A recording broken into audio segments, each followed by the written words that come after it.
அம்மாக்கு அப்புறம் சின்னம்மா தான் செய்யும். நீ ஒழுங்கா ஒதுங்கிடு. அவங்க பதவி ஏற்கிறத வேடிக்கை பாரு. யார பார்த்து வேடிக்கை பார்க்க சொல்ற? எதுக்கு பார்க்கணும்? நானும் ஜாடர் அடிக்கணுமா? அந்த அவசியம் எனக்கு இல்ல. இந்த உலகத்தை விட்டு அவங்க போயிருந்தாலும் என்னைக்குமே எங்களோட நிரந்தர தலைவினா அது அவங்க மட்டும் தான். அம்மா இருந்த இடத்துல வேற யாரையும் வச்சு பார்க்க வேண்டிய அவசியம் எங்களுக்கு இல்ல.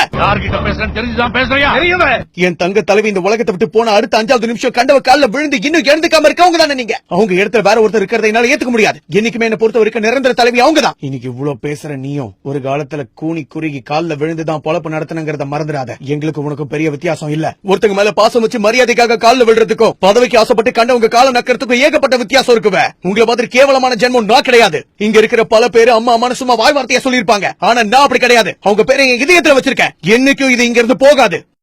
இப்ப உங்ககிட்ட அதிகாரம் இருக்கிறதுனால உங்களுக்கு ரெட் லைட் போட்ட வண்டி. என்கிட்ட அதிகாரம் இல்ல, அதனால என்கிட்ட சாதா வண்டி. அவ்வளவுதான் உனக்கு எனக்கு வித்தியாசம். படிக்க 5000 ரூபாய் இருந்தா காய்கறி கடை வைப்பேன், 50,000 ரூபாய் இருந்தா மளிகை கடை வைப்பேன், 5 லட்சம் இருந்தா பழையபடி டீ கடை ஆரம்பிப்பேன். என்னோட இதய தெய்வம் புரட்சி தலைவி காலில் விழுந்தா அவங்களுக்கு மரியாதை கொடுத்தேன். அதே மாதிரி கண்டவங்க முன்னாடி கை கட்டி நிக்க வேண்டிய அவசியம் எனக்கு வெளியே போ. இப்ப கட்சி மொத்தமும் எங்களோட கண்ட்ரோல்ல இருக்கு. உன் கண்ட்ரோல்ல இந்த கட்சி வேணா இருக்கலாம், ஆனா இப்போதைக்கு என் பின்னாடி உண்மைங்கிற சக்தி இருக்கு. அதை வச்சு என்ன பண்ணணும் ஏது பண்ணணும் எனக்கு தெரியும். அதை தடுக்க நினைச்சா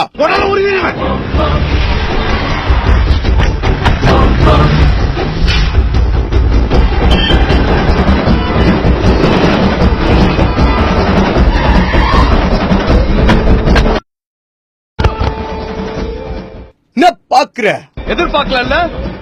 மிக்சர் மட்டும் சாப்பிட வாய திறக்கிறவன் உண்மையை சொல்றதுக்கும் வாய திறப்பான்னு நீ நினைச்சு பாக்கல. ஓரத்துக்கே வந்திருக்கேன். எங்க செய்யி செய்யி 2 வாட்டி சிஎம் இருந்தா நீ என்ன பெரிய பல்பா?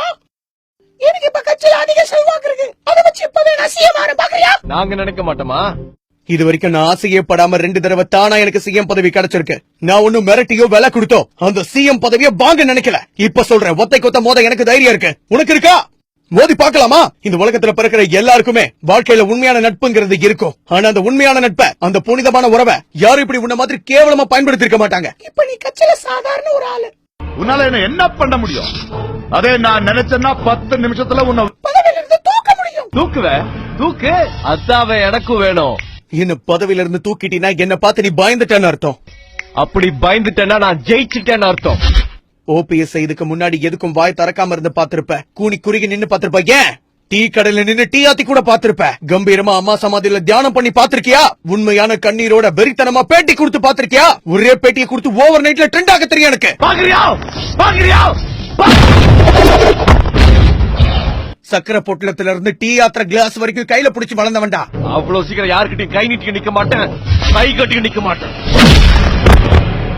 இது வரைக்கும் போய் சொல்லி பித்தலாட்டம் பண்ண அரசியல்வாதியை தானே நீங்க எல்லாரும் பாத்திருக்கீங்க. உண்மையை தைரியமா பேசுற அரசியல்வாதியை பார்த்தது இல்ல. அத பாத்தீங்க, நீங்க தாங்க மாட்டீங்கடா. கூடிய சீக்கிரமே முழு உண்மையை வெளியே சொன்னா என்ன நடக்கும்னு நீங்க எல்லாரும் பார்க்க போறீங்க.